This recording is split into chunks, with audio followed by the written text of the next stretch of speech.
अब ये सुविधा होगी ना, नज़दीकी खुल गया है। यह सुविधा तो अब रुक कर रही है पहाड़ों की ओर।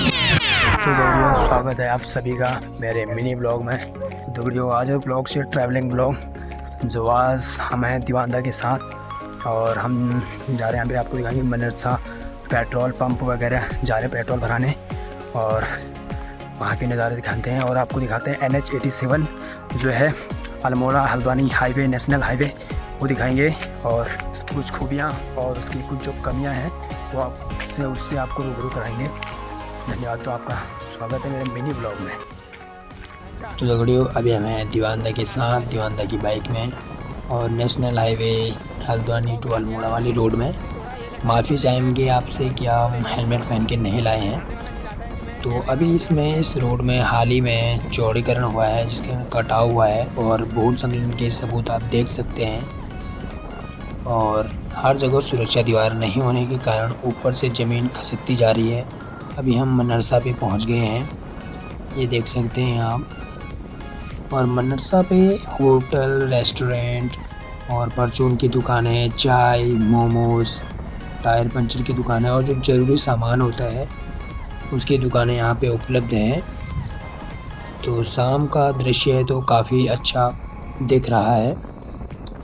दोस्तों जैसे मैं बोल रहा था कि अभी हाल ही में चौड़ीकरण हुआ है और उसके कारण जो है ऊपर से ज़मीन बहुत ज़्यादा खसक गई है। तो अभी हम गंगोरी गांव के नीचे पहुंच चुके हैं। तो यहाँ भी ऊपर से मलबा आया हुआ है, यहाँ पे सुरक्षा दीवार नहीं है, कहीं कहीं सुरक्षा दीवार दी गई है, उससे थोड़ी रुकावट बनी हुई है।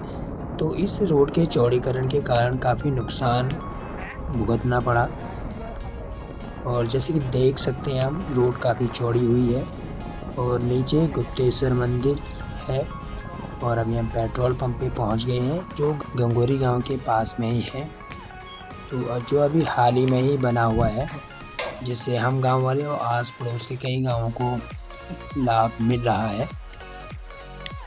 तो अभी पेट्रोल भी 95 करीब रेट हो रखे हैं। तो इन कुछ दृश्यों के आप देख के ये अंदाज़ा लगा सकते हैं कि गांव की ओर सुविधाएं आ रही हैं धीरे धीरे, लेकिन इन सुविधाओं के लिए हमें कई खामियाजे भुगतने पड़े और कई खामियाजे भुगतने पड़ सकते हैं। तो इस पे यह कहावत सही बैठती है कि कुछ पाने के लिए बहुत कुछ खोना पड़ता है।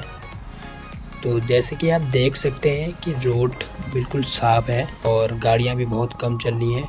तो इससे यह एक हमको एक सुविधा मिल जाती है कि जैसे कोई एम्बुलेंस वगैरह हो गई, जैसे कोई अग्नि वाली गाड़ी हो गई, फायर ब्रिगेड वगैरह, वो कहीं पे समय पे पहुंच सकती है, या कोई पुलिस की गाड़ी हो गई जिन्हें कहीं समय पे पहुंचना है तो समय पे पहुंच सकते हैं।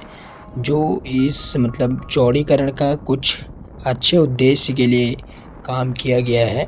बाकी हम कोई काम करते हैं, सरकार कोई योजना लाती है, उसके कुछ लाभ और कुछ हानि कमियां ज़रूर होती हैं।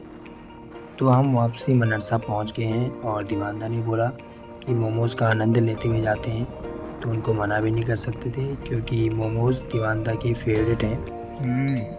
30 का बड़ा यार ये। नहीं यार, दीवान भाई आपने 30 का फोन ले रहा है, बताओ यार। अरे ये वाला ज़्यादा गर्म है क्या? तो मोमोज़ के आनंद लेने के बाद हम राइड का आनंद ले रहे हैं और जो ये national highway Haldwani to Almora है इसमें चौड़ाईकरण के कारण कटान बहुत हुआ है। तो आए दिन ऊपर से पहाड़ से पत्थर आते रहते हैं और जिससे कई गाड़ियां दुर्घटनाग्रस्त होती रहती हैं। तो आप अगर पहाड़ में आ रहे हो तो मानसून के दिनों में और बारिश के दिनों में ध्यान से आएँ। तो आते आते मेरे और दीवानदा के बीच कुछ ज़रूरी बातें। तभी तो मैं कह रहा हूँ एक काम चाहिए और काम चलते रहेंगे फिर। और पहाड़ में एक काम तो कुछ नहीं होता है। हाँ करीब 3-4 काम करने की, जैसे फसल भी नहीं हो पा रही ना। हाँ हाँ 6 महीने की 40-50 हज़ार की इतना हो जाएगा, बढ़िया है। तो दीवानदा के साथ ऐसी कई ज़रूरी बातें हुई कि पलायन क्यों बढ़ रहा है और कैसे इसको कम किया जाए, इसका निवारण कैसे हो करके, क्योंकि दीवानदा युवा हैं, कर्मठ हैं और जुझारू हैं। जो कि कई विकास की बातें कहते ही नहीं बल्कि करते भी हैं। अभी ये कई हज़ारों पेड़ लगा चुके हैं, वृक्षारोपण कर रहे हैं अभी ये। तो अभी कई पेड़ लगाने का काम प्रगति पे है। बात वही है कि हर बंदा पहाड़ों में कुछ करना चाहता है, रोज़गार करना चाहता है, लेकिन उसको एक अच्छा और सुरक्षित रोज़गार नहीं मिल पाता है और कई लोगों का सपोर्ट नहीं मिल पाता है, घर वालों का साथ नहीं मिल पाता है। काम होगा साला। ये काम होगा अरे यही मेन प्रॉब्लम आती है यार, मेरा भी यही है यार। वैसे तो मतलब मैंने कहा कर लूँगा, लेकिन तो आज लोग काम करने, मैंने कहा थोड़ा अपने दम पे करने हैं ना। नौकरी वोकरी कर लो या कुछ भी कर लो, खुद पैसे कमाएंगे तो खुद करेंगे ना। तो यही ज़रूरी भविष्य के बारे में चर्चा करते करते मुझे यह कहावत याद आ गई कि ए सुविधा तू अब रुख कर रही है पहाड़ों की ओर। ए सुविधा तू अब रुख कर रही है पहाड़ों की ओर। जब पहाड़ के लोग इन चंद सुविधाओं के लिए पलायन कर चुके हैं शहरों की ओर, पलायन कर चुके हैं शहरों की ओर। चलो दोस्तों, लेते हैं दीवानदा के साथ अब विदाई। बाय बाय दोस्तों। मैंने मोमोज वोमोज खिलाए, उसके लिए बहुत बहुत धन्यवाद और इतना घुमाया। बाय बाय दोस्तों।